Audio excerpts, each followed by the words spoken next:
सभी को नमस्ते। स्वामी न्यूज के इस योग व स्वास्थ्य के प्रतिदिन के लाइव सत्र में आप सभी का हार्दिक स्वागत करते हुए आप सबका अभिनंदन करते हैं। इस कार्यक्रम में हम प्रतिदिन योग, आसन, प्राणायाम, प्राकृतिक चिकित्सा, एक्यूप्रेशर और ध्यान यज्ञ के द्वारा भिन्न भिन्न रोगों की चिकित्सा, इन सब के बारे में कुछ कुछ जानते रहते हैं। ये विशेष सत्र हमारा होता है, साधारण सा सत्र नहीं होता। आप सबके दर्शकों की, आप सभी की भागीदारी से ये लाइव सत्र आयोजित हो रहा है और सबके लिए प्रसन्नता की बात यह है कि 100 सत्र कल पूरे हो गए और आज 101वां सत्र है। बिना किसी अवकाश के कल हमने 100 सत्र पूरे कर लिए। तो ये, और शाम को उसका हमने कार्यक्रम भी चलाया था और सब अलग अलग विद्वानों का, विद्वज्जनों का आशीर्वाद, शुभकामनाएं, आप सभी दर्शकों के भी आशीर्वाद, शुभकामनाएं खूब मिली। तो उसके लिए मैं हृदय की गहराइयों से आप सबका आभार व्यक्त करता हूं। आज 101वां सत्र फिर से आज शुरू करते हैं। योग एक का एक अर्थ होता है उपाय। उपाय हो जाए, हमारे दुखों का उपाय हो जाए, हमारे कष्टों का उपाय हो जाए, हमारी समस्याओं का उपाय हो जाए, तो योग का एक अर्थ उपाय भी होता है। तो आइए मंत्र पाठ के साथ प्रारंभ करते हैं।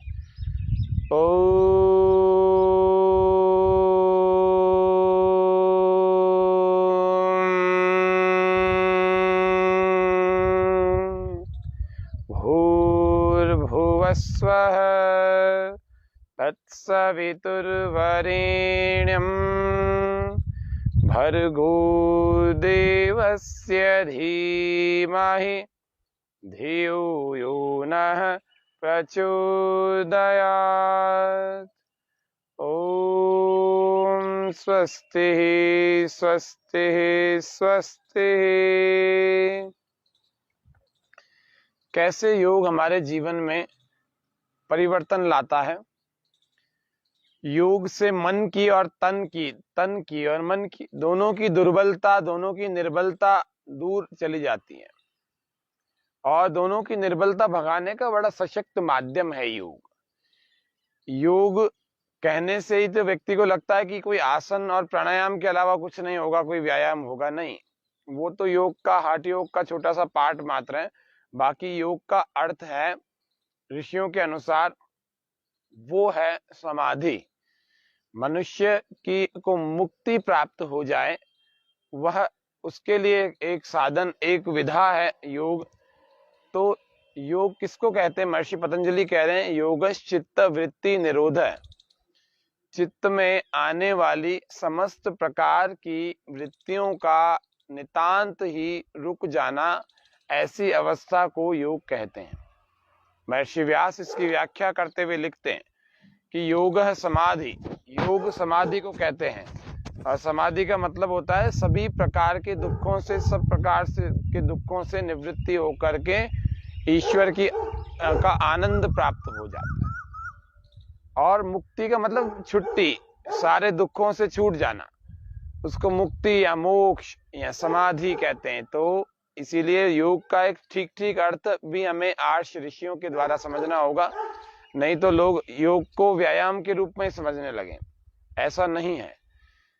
और कई बार क्या होता है, योग यदि हम कर रहे हैं, योग मतलब आसन और प्राणायाम को यदि हम नियमित रूप से कर रहे हैं, तो उनको करते करते हम कई बार यूं समझने लगते हैं कि हमें दवाई की आवश्यकता नहीं है। हम आहार विहार को ठीक भी नहीं रखते हैं, केवल आसन प्राणायाम करके इतना निश्चिंत हो जाते हैं कि हम अपने आप को ऐसा समझने लगते हैं कि कभी कोई दवाई की जरूरत नहीं है, मैं तो इसी से ठीक करूंगा। नहीं, आपातकालीन कोई बात आती है, प्राण रक्षा की, प्राणों के पर संकट आ जाता है, तो निश्चित रूप से आपको उस पैथी की तरफ जाना पड़ेगा जो आपके प्राणों की रक्षा करे, क्योंकि अभी आपको वो चीज नहीं पता जिससे आप प्राणों की रक्षा योग की विधाओं से कर लो।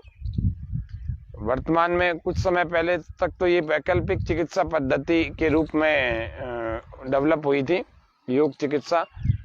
अब धीरे धीरे इसको पूर्ण चिकित्सा पद्धति के रूप में भी डेवलप करने के लिए विद्वान प्रयासरत हैं। तो आप सबको मैं बता दूं कि कभी भी आपातकालीन और संकट काल आ जाए तो आपको निश्चित रूप से कोई ना कोई ऐसी पैथी हो जो आपके प्राणों का जो है संकट दूर कर देवे, उसको अपनाना चाहिए। बाकी प्रतिदिन वैसी दिनचर्या आप अच्छी रखेंगे, कुछ आसन और प्राणायाम करते रहेंगे, आहार विहार में अच्छा बने रहेंगे, मानसिक रूप से आपका स्वास्थ्य अच्छा बना रहेगा, तो आपको ऐसी आपातकालीन की संकट की स्थिति कभी आएगी नहीं, तो आपको कहीं और भागना ही नहीं पड़ेगा। तो आज आइए थोड़ा सा आसनों के द्वारा, सूक्ष्म व्यायाम के द्वारा आज के सत्र को हम प्रारंभ करते हैं। सबसे पहले ऐसे बैठ करके पैरों के सूक्ष्म व्यायाम हम कर रहे हैं। श्वास पूरा भर के पंजों को आगे खींचे।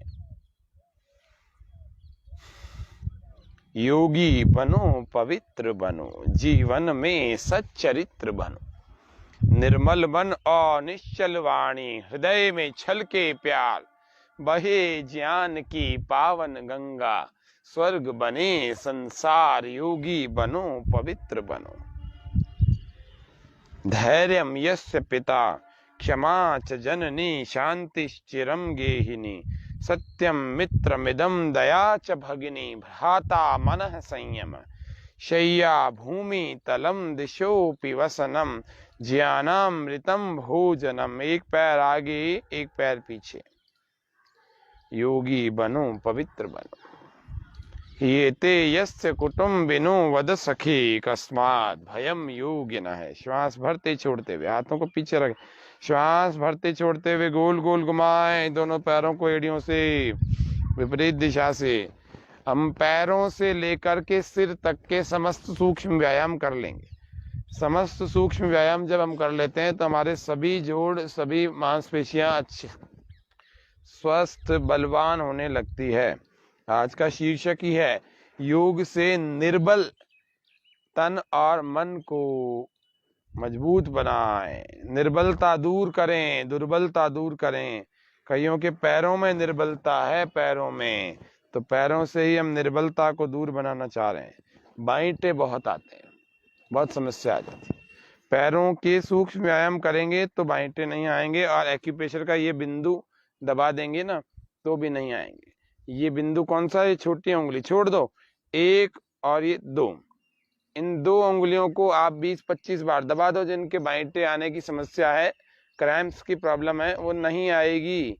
आप पक्की बात मान के चलना, 10-15 दिन कर लेना ऐसा, केवल 10-15 दिन बस, हमेशा के लिए प्रॉब्लम सॉल्व हो जाएगी। ऐसे दूसरे टांगों में जिनके बाइंटे आते हैं, पैरों में आते हैं, जंघाओं में आते हैं, घुटनों के आगे पीछे आसपास में आ जाते हैं, तो आपको पहला ये छोटी उंगली छोड़ दो और ये दो उंगलियां अब कैसे दबाना है थोड़ा सा देख लेते हैं। और पास में आकर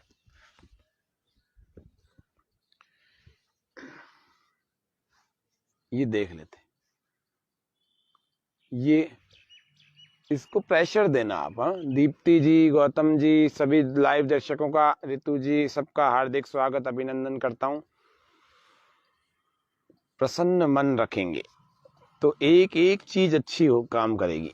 ये एक दबाएं, थोड़ा 2-3 सेकंड के लिए रुकें, फिर वापस ऐसे चलते रहें। ये दोनों को चलें बारी बारी से, 2-2, 4-4 बार इसको दबा दें, 2-2, 4-4 बार इसको दबा दें, दोनों तरफ से, यानी कि दूसरे पैर से भी।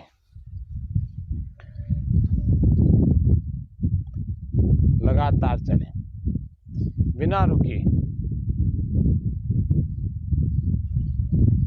बिना रुके चलते रहें।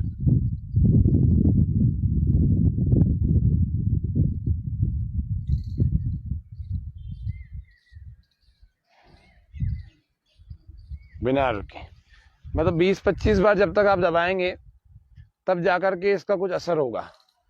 और ये 10-15 दिन कर लेना, और सूक्ष्म व्यायाम करना। जो सूक्ष्म व्यायाम आज आपको बता रहे हैं वो करना। तो उस सूक्ष्म व्यायाम से पैरों की नस नाड़ियां इतनी अच्छी मजबूत होती हैं तो आपको कभी भी बाइंटों की समस्या नहीं आएगी। फिर चलते हैं घुटनों की बात करने के लिए। घुटनों को टाइट करके आपको खींचना है, अच्छा खासा टाइट कर लेना और फिर खींचना अच्छे ढंग से। कैसे? श्वास पूरा भरें, खूब टाइट करके मैंने जमीन से लगा रखा है, कस रखा है। ये सब व्यायाम है।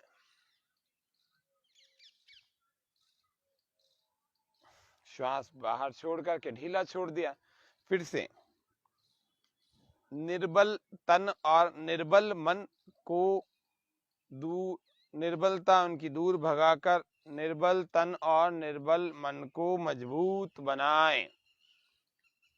और यदि नहीं कर सकते तो इसका मतलब आपने इतने जीवन में कुछ भी नहीं किया। आज इतनी उम्र के बाद भी हमारे मन में कॉन्फिडेंस लेवल हमारा नहीं है, हमारे शरीर में शक्ति नहीं है।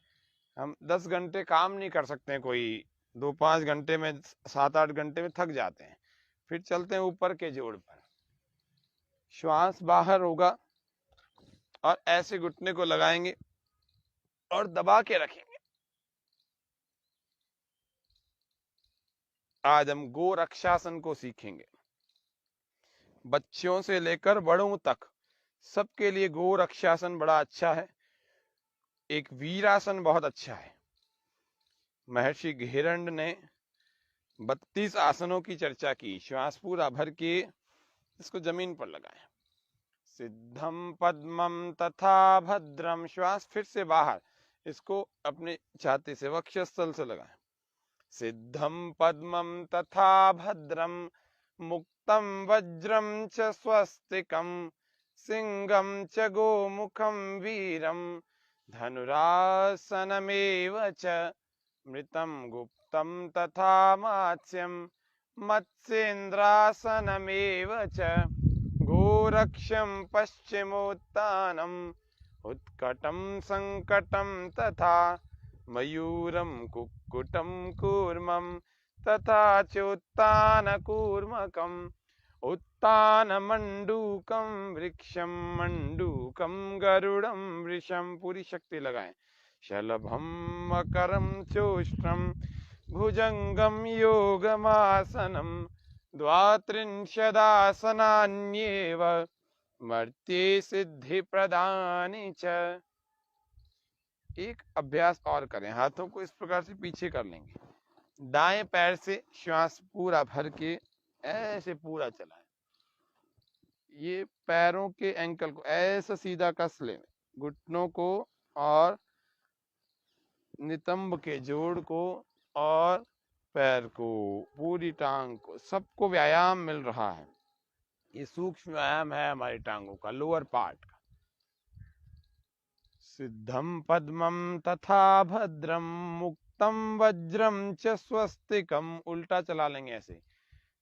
सिंहम च गोमुखम वीरम धनुरासनमेव च मृतं गुप्तं तथा मात्स्यं मत्स्येन्द्रासनमेव च गोरक्षं पश्चिमोत्तानम् उत्कटं संकटं तथा मयूरं कुक्कुटं कूर्मं तथा चोत्तानकूर्मकम् उत्तानमण्डूकं वृक्षं मण्डूकं गरुडं वृषं। धीरे धीरे हम ऊपर की तरफ बढ़ते जा रहे हैं। अभी हम कूलों के जोड़ तक यानी हिप जॉइंट तक पहुंच चुके, पैरों से नीचे, पैरों से ऊपर चलते चलते यहाँ तक पहुंच चुके। अगले अभ्यास की तरफ चल रहे हैं। अब अगला अभ्यास है हमारा भद्रासन की तरह से।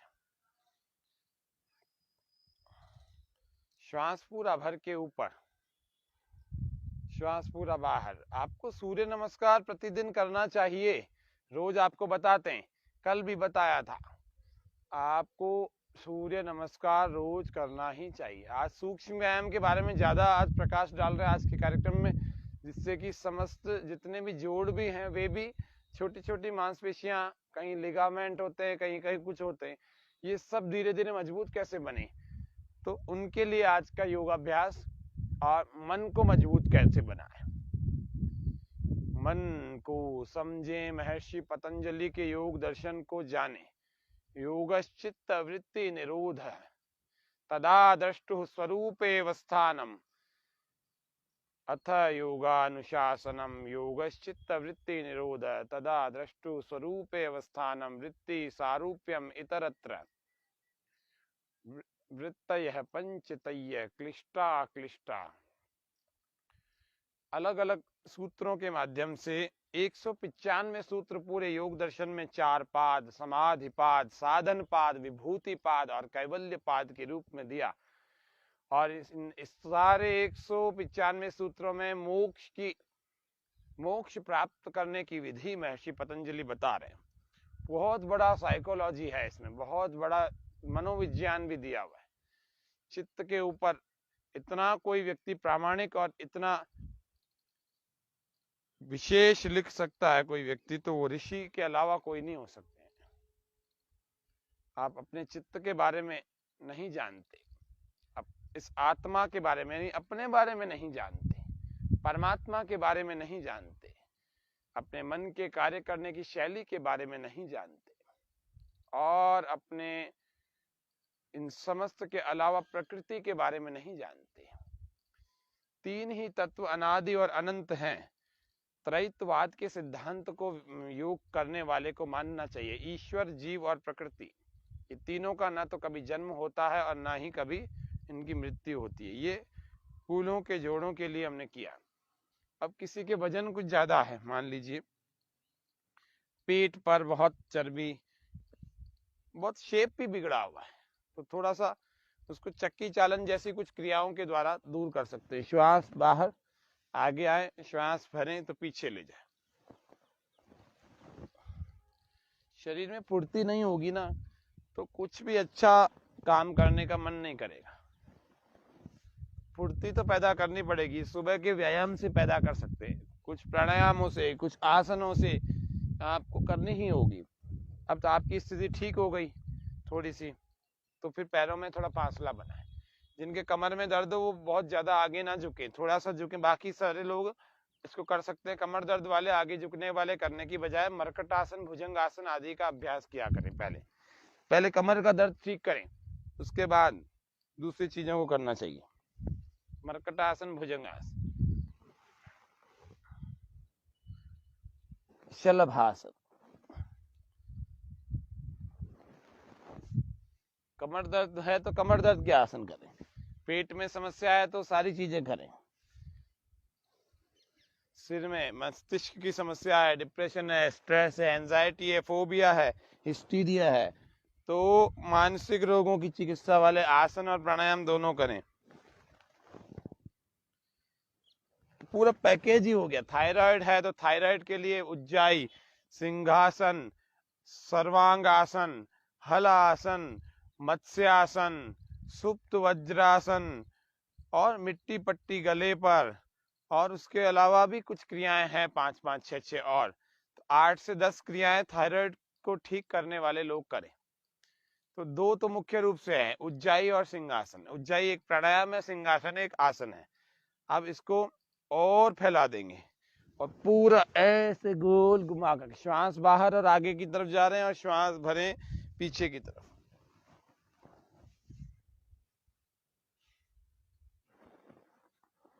ऐसे विपरीत दिशा से।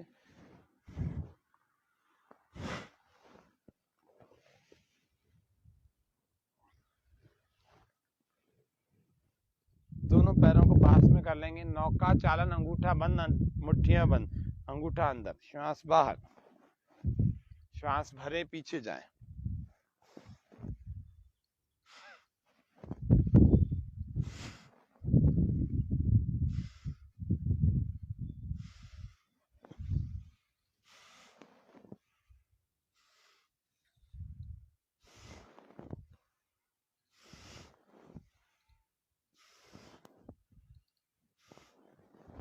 विपरीत दिशा से जंघा खींचेंगी, प्रारंभिक लोगों की खींचने दो, दर्द करेंगी, होने दो, 2-4 दिन होगा और क्या होगा, 1-2 दिन होगा, घुटने मत मोड़ना। लेकिन श्वास बाहर और ठोड़ी को लगाएंगे जमीन से, दोनों हाथों को ऐसे साइड में रखेंगे। जब अच्छा होने लगेगा तो ऐसे पीछे भी रख सकते हैं, पहले तो साइड में रखेंगे। श्वास बाहर, नाक को या ठोड़ी को, दोनों में से किसी को भी लगाएं। इसको धीरे धीरे करेंगे। पहले पैरों में फासला नहीं है, पैर पास में है। श्वास बाहर,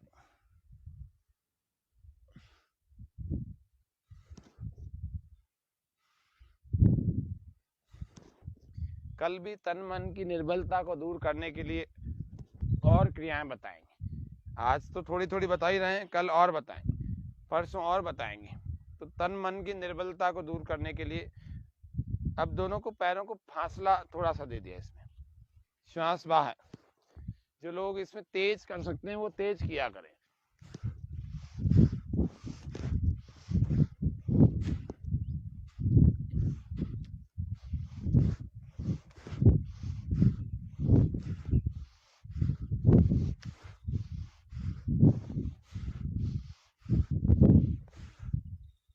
ऐसे कर, इस तरह से करेंगे तो कुछ शरीर में हलचल होगी। जहां कमजोर भाग हैं उनका व्यायाम होगा, कमजोर भागों का सबका व्यायाम हो जाएगा और सारे मजबूत बन जाएंगे। योग का एक अर्थ मैंने कहा था उपाय भी होता है। भगवान कृष्ण को भी कह रहे हैं कि भगवान कृष्ण योगेश्वर हैं, योगेश्वर थे, योगेश्वर। उनके पास उपाय बहुत सारे थे, उपायों के ईश्वर थे। श्वास पूरा बाहर, एक हाथ सामने जमीन पर रखें, पूरा हथेली को टिका देंगे, दूसरा उसी की सीध में पीछे रखें, श्वास पूरा बाहर और पूरी तरह से पीछे घूम जाए।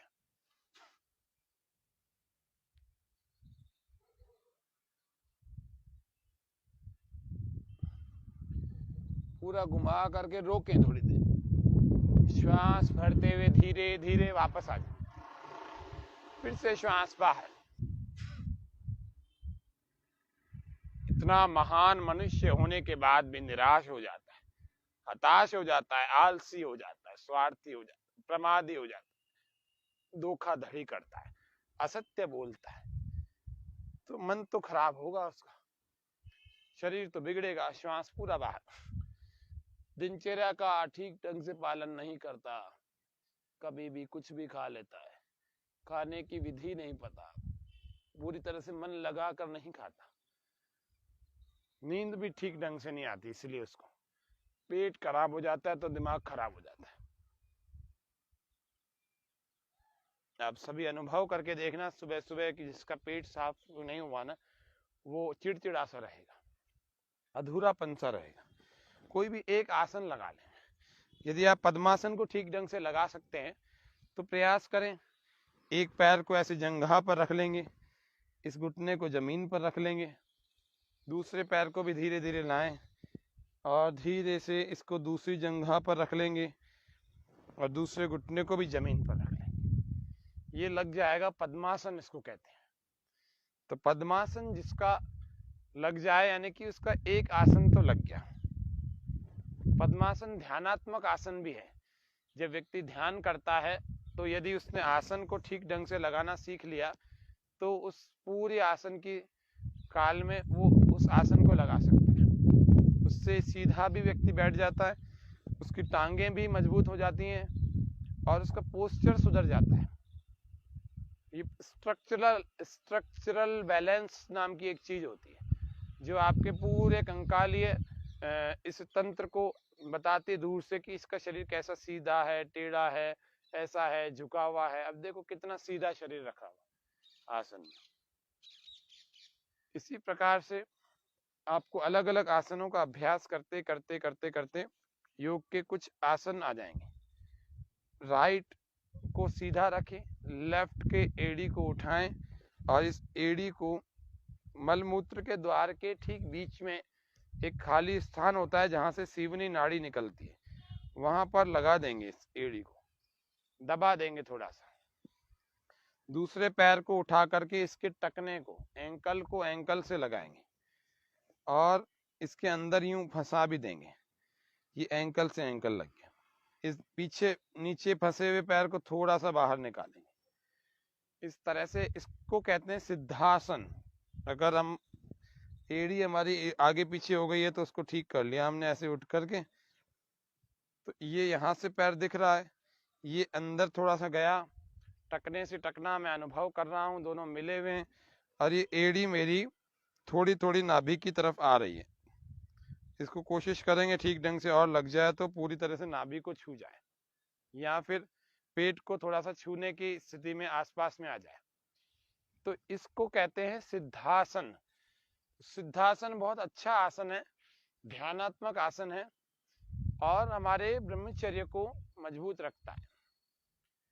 अब हम चल रहे हैं अपर पार्ट के सूक्ष्म व्यायाम पर, कंधों के सूक्ष्म व्यायाम। कंधों की मांसपेशियों को मजबूत कैसे बनाएं। कभी तो फ्रोजन शोल्डर हो रहा है, कभी सर्वाइकल स्पॉन्डोलाइटिस हो रहा है, और इतनी समस्याएं छोटी छोटी होकर के फिर बड़ी तक पहुंच जाती है कि सर्वाइकल की जब बढ़ जाती है प्रॉब्लम तो चक्कर ही चक्कर आते हैं, व्यक्ति खड़ा नहीं रह सकता। मैंने खूब माताओं बहनों को भी देखा, खूब भाइयों को भी देखा, ऑफिस में काम करने वालों के वास्तव में इतनी समस्या आ जाती है कि व्यक्ति का काम ही छूट जाता है अगर उस पर समय रहते ध्यान न दिया जाए तो। सर्वाइकल स्पॉन्डोलाइटिस कभी नहीं होगी। मैंने कहा था आज के शीर्षक में कि योग से निर्बलताओं, तन और मन की निर्बलताओं को दूर करें, योग से करें। अब योग महर्षि पतंजलि जी वाला मन की निर्बलता को दूर करेगा और हठ योग तन की दुर्बलता को दूर करेगा। अथ योगांग अनुष्ठानाद अशुद्धि क्षय ज्ञान दीप्तिरा विवेक ख्याते। योग का के अंगों का अनुष्ठान करने से अशुद्धि का नाश हो जाता है और ज्ञान बढ़ता है। जब तक विवेक न प्राप्त हो जाए तब तक अविवेक ख्याते, विवेक प्राप्ति होने तक ज्ञान बढ़ता चला जाता है। आसन की सिद्धि से ततो द्वंद्व अनभिघात है। महर्षि पतंजलि जी ने इतने सटीक परिभाषाएं लिखी है। प्राणायाम की सिद्धि से क्या होता है, ब्रह्मचर्य की सिद्धि से क्या होता है, आसन की सिद्धि से क्या होता है, सब कुछ। प्रत्याहार किसको कहते हैं, धारणा किसको कहते हैं, धारणा सुयोग्यता मनः, ध्यानम निर्विषयम मनः, सांख्य का सूत्र है, महर्षि पतंजलि का सूत्र है। वो क्या कहते हैं ध्यान के बारे में, तत्र प्रत्येकतानता ध्यानम, वहां ज्ञान की निरंतरता, एकतानता, उसी को ध्यान कहते हैं। तो ऋषियों की असली परिभाषाएं पढ़नी पड़ेंगी और योग के वास्तविक स्वरूप को समझना पड़ेगा। ये कोई व्यायाम योग नहीं है, ये समझ लीजिए आप। कोई सोचता है मैं 5-7 आसन कर लेता हूं तो मैं योगी हो गया, भाई गलत फहमी में है। महर्षि पतंजलि के अष्टांग योग को जिसने नहीं जाना, भगवान श्री कृष्ण के कर्म योग, ज्ञान योग, भक्ति योग, सांख्य योग आदि को गीता के माध्यम से नहीं जाना, भीष्म पर्व जो महाभारत का है, तो फिर क्या जाना। फिर तो हठ योग के लिए तो महर्षि दयानंद ने सत्यार्थ प्रकाश में बहुत सारी बातें कही है। वो कह रहे हैं कि हठ योग की कुछ क्रियाएं तो ऐसी हैं जो बाजीकरी है, बाजीकरी का खेल है। जैसे व्यक्ति इन्हीं को करता रहता है और सोचता है मैं बड़ा योगी हो गया, मेरे को जल नेति, सूत्र नेति, और मेरे को क्या आ गई, वस्त्र धोती आ गई।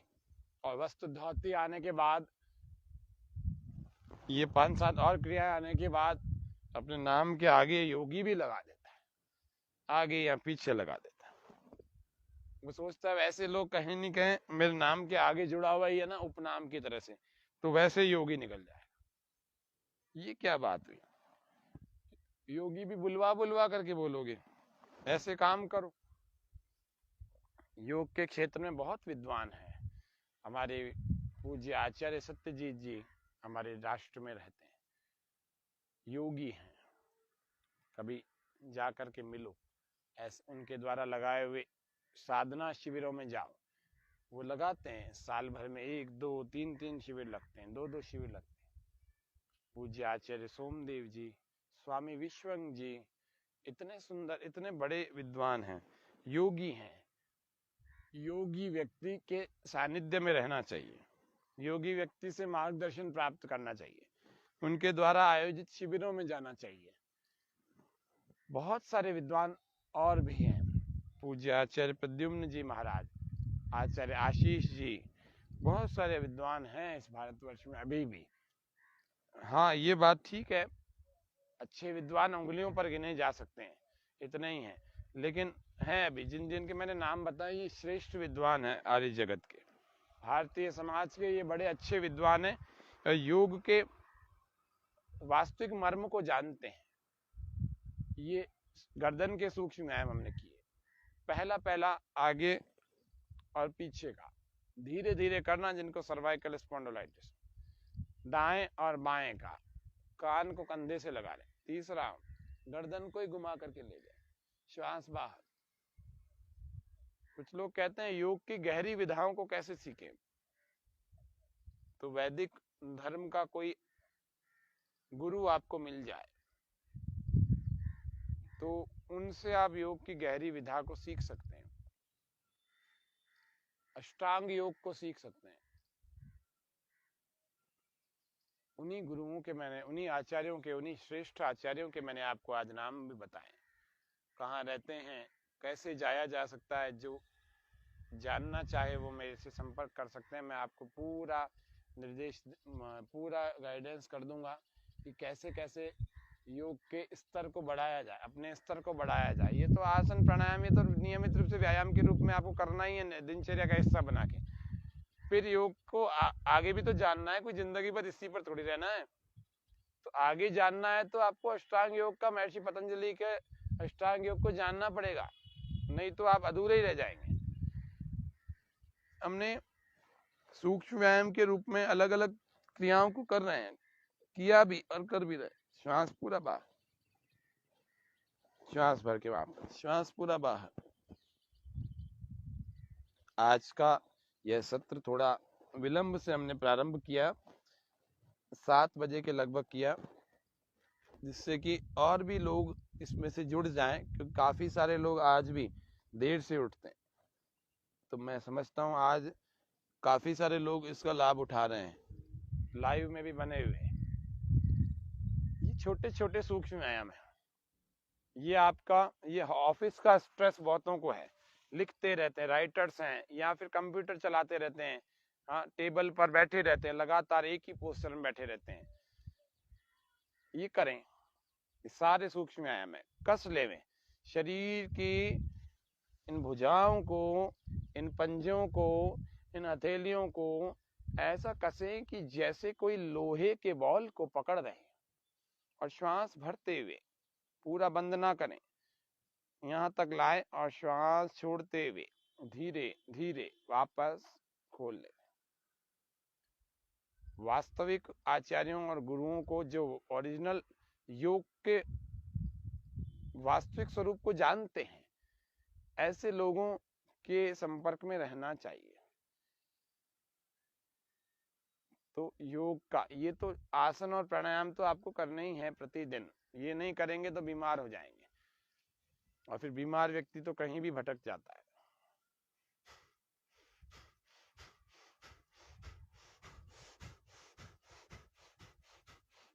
पूरा खोलिए ताकत के साथ, कोहनियाँ सीधी, अंगूठा एक बार अंदर होगा और एक बार बाहर होगा, ठीक है। तो पूरी ताकत के साथ आपको खोलना भी है, पूरी ताकत के साथ बंद भी करना है।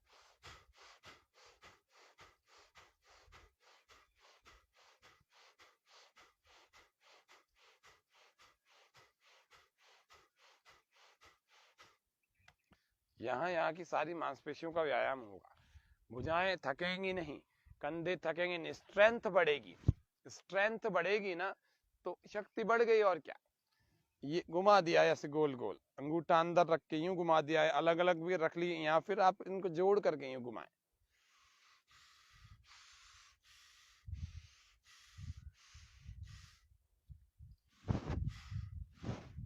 छोटे छोटे व्यायाम है अपर पार्ट के, इनको सूक्ष्म व्यायाम कहते हैं, अंग्रेजी भाषा में इनको माइक्रो लेवल की एक्सरसाइज कहते हैं। ऐसे चलना चाहिए। कंधों के हमने किए, हमने ऐसा वाला भी किया, हमने इसको गोल गोल भी घुमाया। इस तरह से ये सारी चीजें आप छोटी छोटी छोटी छोटी जितनी याद आ रही है वो करें, और फिर सिर तक पहुंच जाए। हम पैरों के अंगूठों से शुरू हुए थे और अब सिर तक पहुंच गए, कंधों से होते हुए नितंबो, पहले घुटनों तक पहुंचे, फिर नितंबों तक पहुंचे, फिर ट्रंक मूवमेंट तक पहुंचे, यहाँ भी गोल घुमाया हमने। फिर हम वक्षस्थल तक पहुंचे, यहाँ के सूक्ष्म व्यायाम किए, और फिर उसके बाद हम कंधों तक, फिर गर्दन तक, और फिर सिर तक। यदि इतना भी अभी भी बाकी है, कार्डियक एक एक्सरसाइज जोड़ना चाहते हैं तो कार्डियक एक्सरसाइज को जोड़ लें, और अंगूठा ऐसे बंद कर लें। योग को योगा कहना छोड़ें, योग तो योग है, इसका कोई अंग्रेजी नाम नहीं है। अंग्रेज लोग बोलते हैं वो आप अलग बात है, आप क्यों बोलते हैं? श्वास पूरा अंदर भरे। कृष्ण को कृष्णा, राम को रामा क्यों कहते हैं? हिंदी में जितना सुंदर नाम है उतना अंग्रेजी में थोड़ी हो सकता है। पूरा आगे तक ले जाएं और थोड़ी देर रोक के इसको चिपका के रखें, ऐसे खोलना नहीं है। श्वास पूरा अंदर भरा, अंदर ही रोका।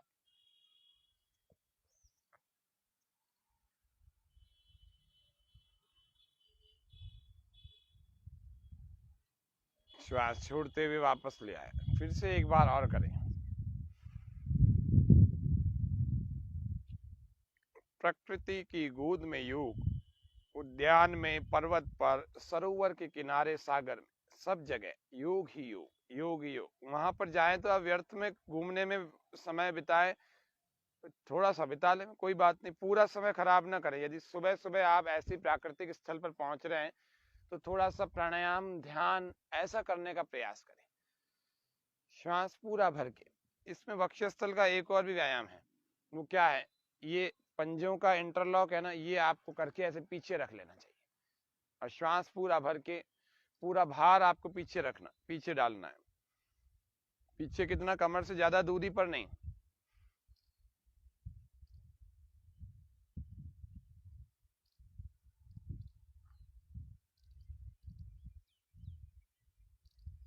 श्वास छोड़ते हुए वापस आ जाए। इसको 2-3 बार कर लिया करें।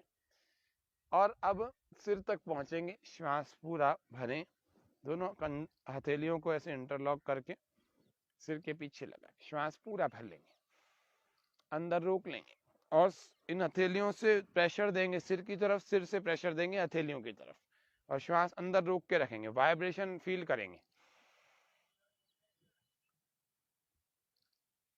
कंपन को अनुभव करें। तनाव को दूर कर देगा ये व्यायाम। सूक्ष्म व्यायाम है अपर पार्ट का। श्वास बाहर छोड़कर हाथों को ढीला छोड़ देंगे।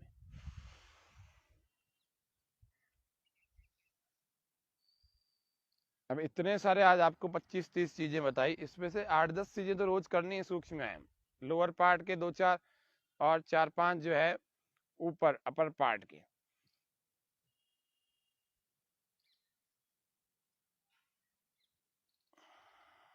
जिनकी समस्या हो धीरे धीरे करना, जिनकी समस्या नहीं है मध्यम गति से करना।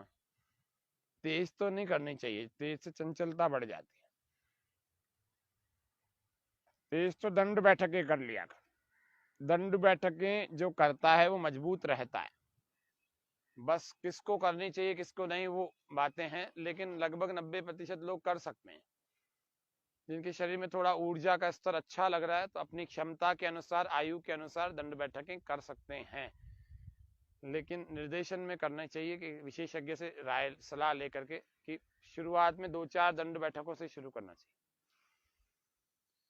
श्वास पूरा भरें, अंदर रोके, दबाव देंगे हाथ को सिर की तरफ, सिर को हाथ की तरफ, श्वास बाहर छोड़ देंगे। ऐसे ही दूसरी ओर भी।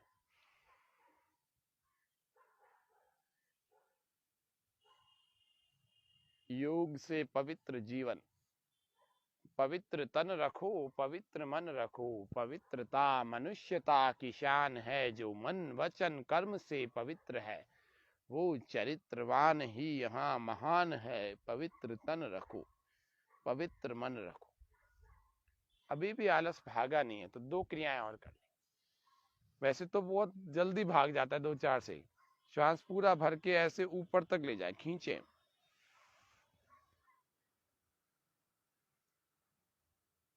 और श्वास अंदर रोक कर रखे, शरीर ऊपर की ओर खींचे, श्वास बाहर छोड़ करके ऐसे वापस ले आए। इस तरह से छोटी छोटी क्रियाएं एक्टिव करने के लिए। दूसरी क्रिया बता रहा हूँ, ये कान है, थोड़ा और पास में आकर बताता हूँ जिससे कि थोड़ा आपको समझ में भी आने लगे। हमारे आदरणीय योग शिक्षक भाई विश्वास जी पारिक साहब आपके इस एक योग सत्र को लेने आए थे, उसमें आपको बताया भी था कौन सी? Brain power exercise. कानों की इन पिन्नीस को ऐसे आपको खींचना है ऐसे अंगूठा पीछे लगा करके और आगे से। ये पूरे विश्व भर में ब्रेन पावर एक्सरसाइज के नाम से प्रसिद्ध है। ये आपको खींचनी चाहिए, रगड़ करके थोड़ा सा रगड़े और खींचे, तो खींचे, अलर्ट हो जाएंगे। स्कूल में भी तो बच्चों को ऐसे ही कान पकड़वाए जाते थे पहले कि विद्यार्थी अलर्ट हो जाता था। योगी व्यक्ति अगर आलसी है तो कैसे ध्यान लगाएगा, कैसे धारणा, कैसे समाधि, कैसे प्राणायाम करेगा। तो पहले वो थोड़ा एक्टिव हो जाए। ये छोटी छोटी क्रियाएं आपको एक्टिव कर देंगी। आसन प्राणायाम से आपके शरीर को की एक्टिविटी को बढ़ा देंगी। ऐसे 5-10 बार ऐसे खींच लिया करें, और अच्छे ढंग से अगर आप खींच सकते हैं, गिरेंगे नहीं, टूटेंगे नहीं, लंबे नहीं होंगे, खींचेंगे नहीं, लटकेंगे नहीं, चिंता मत करो। आप कहीं सोचो कि ये लटक जाएंगे, नहीं लटकेंगे।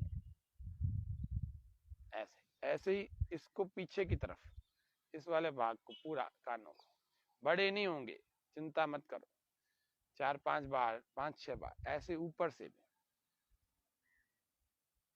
कानों में एक्यूप्रेशर के कई बिंदु होते हैं। एक्यूप्रेशर के बिंदु कई कानों में भी होते हैं, तो ये सारे दब जाते हैं, आपको पता ही नहीं लगता कितने सारे दब जाते हैं। जिनके छींकों की समस्या बहुत ज्यादा है, नहाने के बाद छींकें बहुत ज्यादा आती हैं, वो इस बिंदु को दबा लिया करें।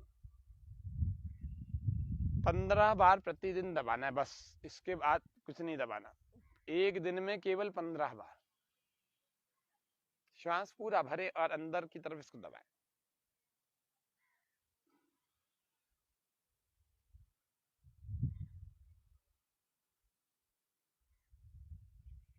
प्राणायाम करने के लिए हम आगे बढ़ रहे हैं।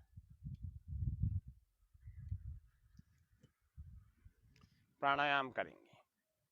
ये एक बिंदु बताया आपको। छींकों की जितनी भी समस्याएं हैं लोगों को, सुबह उठने के बाद भी छींकें आती है और नहाने के बाद भी आती है, तो ये छींकों की समस्या समाप्त हो जाएगी। बार बार छींक आ करके व्यक्ति में चिड़चिड़ापन सा आने लगता है, इतनी छींकें आती है। कुछ थोड़ी सी एलर्जी हो जाए तो छींकें आती है। सूर्य के प्राकट्य में, सूर्य की साक्षी में, उसके प्रत्यक्ष में प्राणायाम को कर रहे हैं। भस्त्रिका, श्वास पूरा भर के, भरते हुए हाथों को ऐसे चौड़ाई में फैला देंगे, भुजाओं को फैलाए, लंबा श्वास भरे। यदि सूर्य की ओर मुख आपका है तो बहुत अच्छी बात है, ओजस्विता, तेजस्विता बढ़ेगी। प्राणायाम के दौरान जिनके स्किन डिजीज है, उन लोगों को सूर्य की ओर मुख करके धूप में बैठ करके प्राणायाम करना चाहिए। नीम का लेप, नीम के पत्तों का लेप, कायाकल्प तेल या नीम का तेल, वो लगा करके सुबह सुबह की धूप में, जब 1 घंटा सुबह अच्छी धूप निकलती है, बैठने योग्य होती है, वो उस धूप में बैठ करके प्राणायाम करें, जल्दी ठीक हो जाएंगे सारे स्किन डिसऑर्डर्स। श्वास भरते हुए 1 2 3 4 5, फिर 1 2 3 4 5, श्वास छोड़ते हुए आ जाए। ये प्रारंभिक लोगों के लिए जिनसे प्राणायाम हो ही नहीं पा रहा, तो कैसे करें, तो ये सारे तरीके हैं। फिर हाथ को ऐसे रख, एक थोड़ा श्वास भरे, फिर थोड़ा भरे, 2 3 4 5, और एक की गिनती में पूरा बाहर धीरे धीरे निकाल देंगे।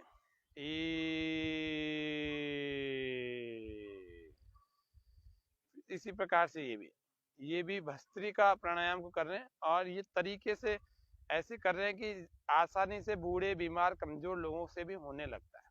कई बार हमने देखा है कि कमजोर लोग या ज्यादा बीमार लोग वो कहते हैं हमसे प्राणायाम होता ही नहीं, हम कैसे करें। तो भस्त्रिका नाम का यदि प्राणायाम है तो उसको आप इस प्रकार से गिनती के साथ करें, हाथों के सहारे के साथ करें, हाँ, या फिर हाथों को ऊपर ले जाएं श्वास भरते हुए, और हाथों को नीचे ले आए श्वास बाहर छोड़ते हुए। छोटे छोटे से तरीके आपकी मदद करेंगे। फिर एक शोधन की क्रिया है, हठयोग में बताई, शुद्धि की क्रिया, उसका नाम है कपाल भाती। तो कपाल भाती को आप किया करें, प्रतिदिन किया करें।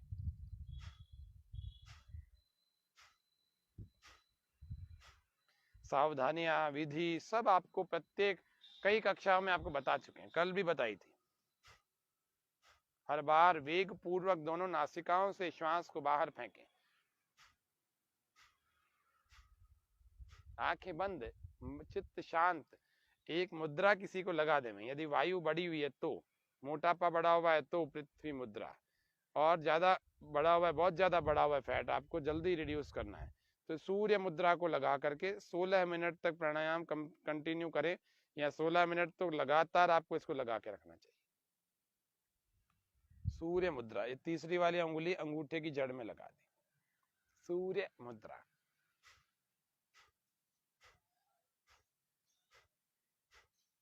ऐसे कपाल भाती करें, 30-30 का स्ट्रोक लगा देते हैं 2 बार, 1 2 3।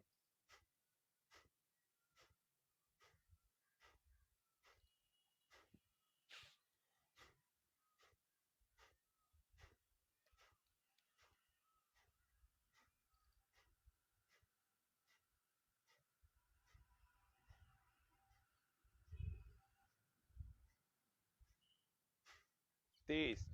श्वास पूरा बाहर फेंक करके अपने पेट को अंदर खींचे, उड्डयन मन जैसे लगाते हैं, और पेट को अंदर खींचने के बाद अपने हाथों से अपने पेट की मसाज करें। कैसे करें, थोड़ा सा और आपको नीचे करके इसको दिखाते हैं। पेट की मसाज करना बहुत जरूरी है, खाली पेट ही हो पाएगी, खाना खाने के बाद ना तो कपाल भाती करना है, ना ही पेट की मसाज करनी। श्वास पूरा बाहर,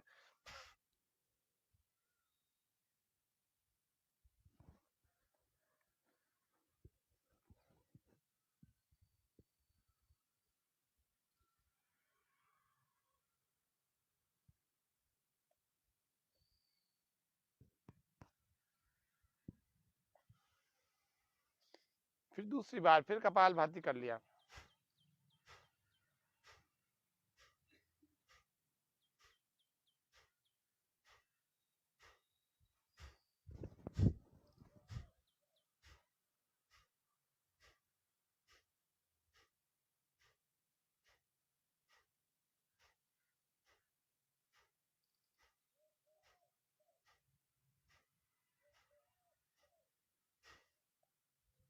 फिर से पेट को अंदर खींचा, पेट के अंगों की थोड़ी थोड़ी मसाज की।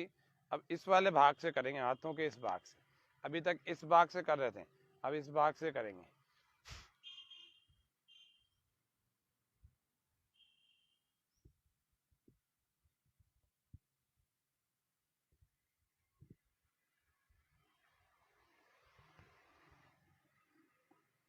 कपाल भाती, भस्त्रिका और कपाल भाती का अभ्यास हमने किया। हमारे साथ शोभा मिश्रा जी, दीप्ति सारस्वत जी और बहुत सारे और भी दर्शक लाइव देख रहे हैं, कई लोगों ने कमेंट भी किया है, तो सबका इस हार्दिक अभिनंदन करते हैं। इस योग के सत्र में 101वां योग सत्र है ये, कल 100 सत्र हमारे पूरे हो गए, आप सबकी शुभकामनाओं से। भस्त्रिका, फिर एक बाह्य है, फिर एक अनुलोम अग्निसार है क्रिया, फिर उज्जाई क्रिया है। उज्जाई को भी कैसे करते हैं, श्वास पूरा भरते हैं, गले को टाइट करके खींचते हैं,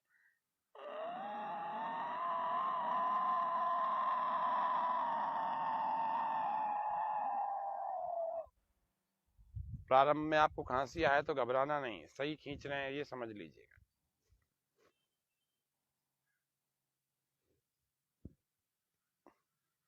थोड़ी देर रोकें और फिर 10 से 15 सेकंड रोकने के बाद राइट को बंद करके लेफ्ट से पूरा श्वास बाहर छोड़ देंगे।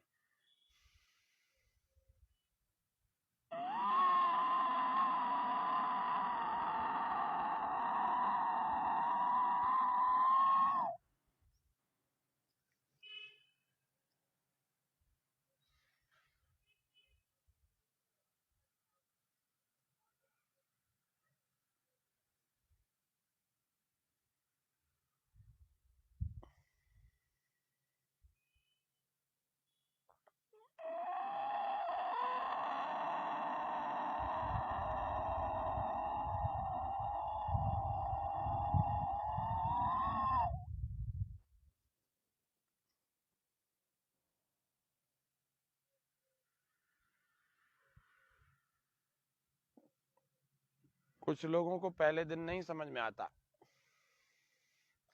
ये थायराइड की प्रॉब्लम को, टॉन्सिलाइटिस को, फेरेंजाइटिस को, लेरेंजाइटिस को, स्नोरिंग को, हकलापन को, तुतलापन को, स्वर भेद को, स्वर भंग को, और भी कई समस्याओं को दूर कर देते।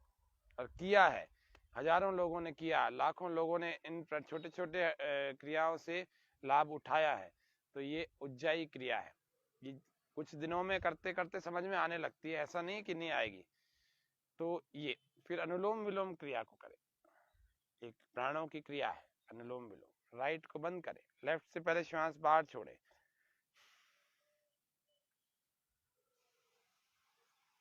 फिर इसी से भरे लेफ्ट से। Inhale from left, then without holding exhale from right nostril.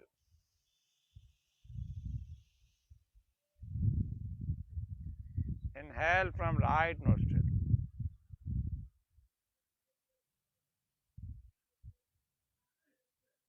Then without holding exhale from left nostril. एक नासिका से भरें, दूसरे से बाहर छोड़ें, दूसरे से भरें, पहले से बाहर छोड़ें, और गहरा लंबा भरें, गहरा लंबा ही छोड़ें, फिर गहरा लंबा भरें, गहरा लंबा छोड़ें।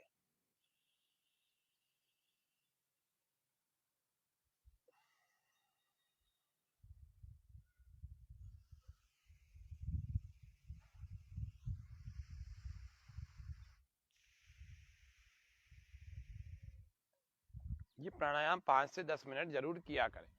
आपको बता दूं कितनी लंबी श्वास की हमारी क्षमता होनी चाहिए, एक बार देख लेते। इतना पास में आकर आपको बता रहा हूँ और धीरे धीरे बता रहा हूँ। राइट को मैंने बंद किया, पहले मैंने बंद किया, पूरे श्वास को लेफ्ट से मैंने बाहर छोड़ दिया और बाहर ही छोड़ा, छोड़ के रखा ऐसे। अब मैं भर रहा हूं,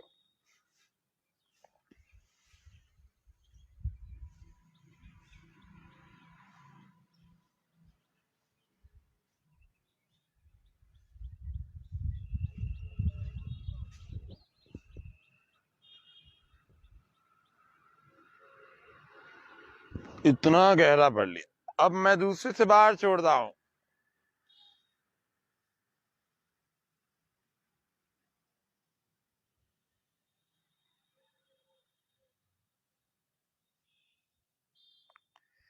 फिर इसी से गहरा भर रहा हूं।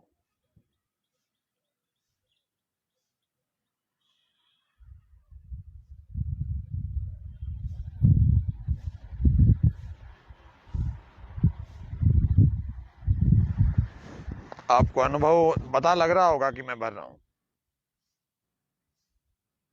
फिर इसको बंद करके दूसरे से बाहर।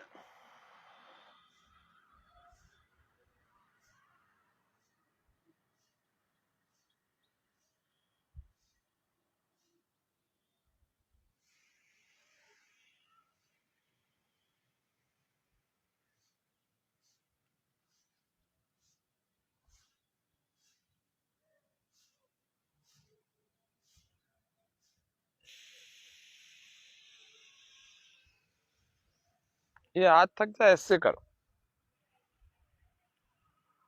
गहरा लंबा श्वास भरेंगे और गहरा ही लंबा बाहर छोड़ेंगे। ये संकेत के रूप में आज थोड़ा सा बताया, लंबा करवाया नहीं है।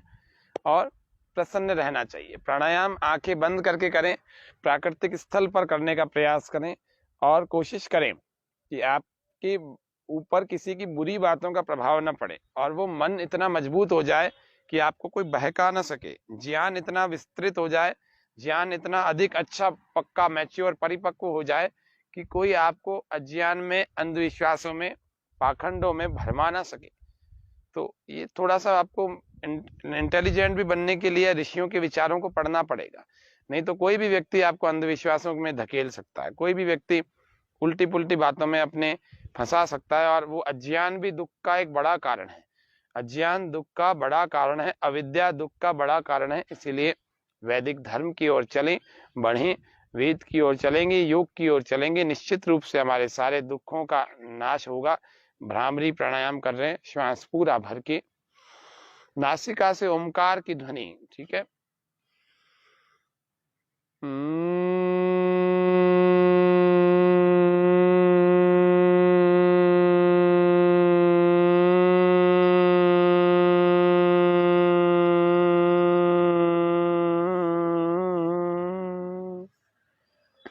3 उंगलियां आंखों पर, एक अंगुली ललाट पर, माथे पर, कपाल पर, और अंगूठों को कानों से बंद। कहीं जोर अगर लगाना है तो कानों में लगाना है, बाकी सब को केवल रखना है।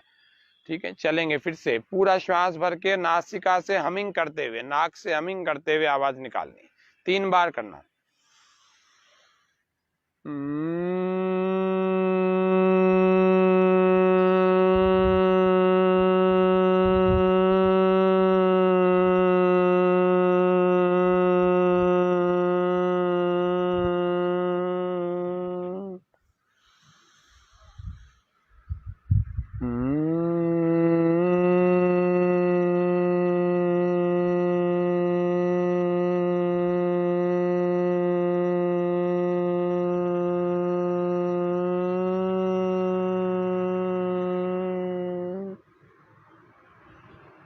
और दोनों हाथों को ध्यान मुद्रा में पहली उंगली अंगूठे को मिला कर रखें, घुटनों पर रखें, सीधे बैठें, आंखें बंद रखें, कोमलता से श्वास गहरा भर के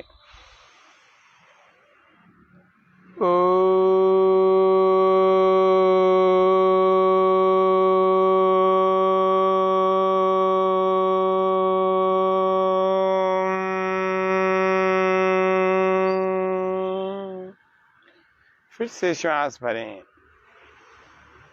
गहरा भरें।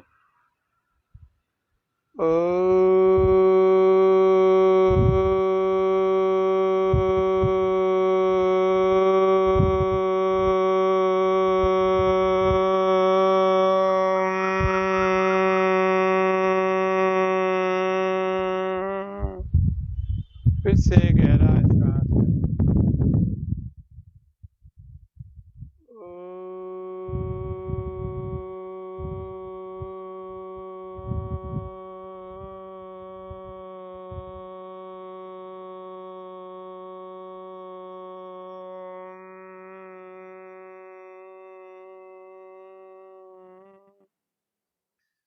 परमपिता परमात्मा से प्रार्थना करें कि हे प्रभु, मेरे शारीरिक स्वास्थ्य को, मेरे मानसिक स्वास्थ्य को, मेरे बौद्धिक आत्मिक स्वास्थ्य को, मैं शरीर से बलवान बनूं, मैं आत्मिक उन्नति करूं। शारीरिक, आत्मिक और सामाजिक उन्नति करना, ये मनुष्य का लक्ष्य, उद्देश्य, ये उसके कार्य होने चाहिए।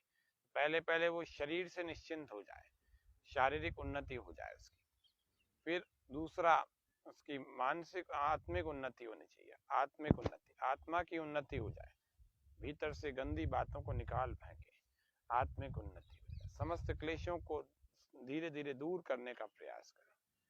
और फिर सामाजिक उन्नति, समाज में एक अच्छे सभ्य मनुष्य बन करके रहें, व्यवहार अच्छा रखें।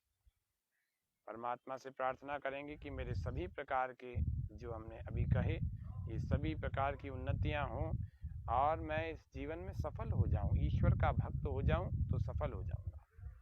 कर्म योग करें पूरा, अपने कर्तव्य पथ से हटे नहीं, और हम कर्तव्य पथ से भी नहीं हटेंगे, और ईश्वर की उपासना भी करेंगे, शरीर को अच्छा रखते हुए करेंगे, संयम पूर्वक, सदाचार पूर्वक, दया, करुणा, प्रेम के भावों को लेकर के हम इस जीवन को जिएंगे।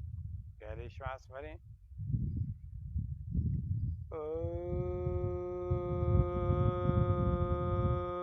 सर्वे भवन्तु सुखिनः, सर्वे सन्तु निरामया, सर्वे भद्राणि पश्यन्तु, मा कश्चित् दुःखभाग् भवेत्। ओम। हे प्रभु, सभी सुखी हों, हे प्रभु सभी निरोगी हों, हे प्रभु सभी एक दूसरे को भाईचारे की भावना से देखें, व्यवहार करें, आचरण करें, वर्तें। हे प्रभु कोई भी दुखी ना हो। ओम शांति शांति शांति। सर्वेभ्यो नमः। अपने हथेलियों को थोड़ा सा ऐसे घर्षण करके गर्म कर लेंगे, और गर्म गर्म हथेलियों को अपनी आंखों पर, अपने ललाट पर, अपने गालों पर, पूरे मुखमंडल पर चलाएं, और धीरे धीरे इनके भीतर से आंखें खोलेंगे तो भूमि पर देखते हुए आंखें खोलें। इस प्रकार से योग हमारा प्रतिदिन का हो जाए, जिसमें कुछ आसन हो जाए, हठ योग की कुछ क्रियाएं हो जाएं, अष्टांग योग की विधि से वैदिक ध्यान हो जाए, ईश्वर के निराकार ईश्वर की भक्ति उसी से होती है, उसी को वास्तविक ईश्वर भक्ति कहते हैं, जो ऋषियों ने हमें बताई है आर्ष ग्रंथों में। अष्टांग योग में महर्षि पतंजलि जी ने बताई है वह, और मतलब हठ योग के आसनों से आप ठीक करें अपने आप को, शरीर को ठीक करें, लेकिन ये उद्देश्य नहीं है। उद्देश्य तो हमें ध्यान लगाना है, समाधि लगाना है। तो समाधि लग जाए, हमारे सारे कष्ट दूर हो जाएंगे, विविध प्रकार के दुखों से हम दूर हो जाएंगे। आध्यात्मिक, आदि भौतिक और आदि दैविक सभी प्रकार के दुख हमारे दूर हो जाएंगे जब हम परमात्मा का ध्यान लगा करके समाधि को प्राप्त हो जाएंगे। तो हमें सबको मुक्ति मिलेगी, और योग का यह उद्देश्य भी यही है कि समाधि का लगना और मोक्ष का प्राप्त होना। तो आज के कार्यक्रम को हम यहीं पर पूरा करते हैं। आप सबकी दर्शकों की उपस्थिति में इतने सारे दर्शक हमारे साथ आज जुड़े रहे, क्योंकि हमने कार्यक्रम को आज थोड़ा देर तक शुरू किया, देर से शुरू किया और देर तक चलाया भी है।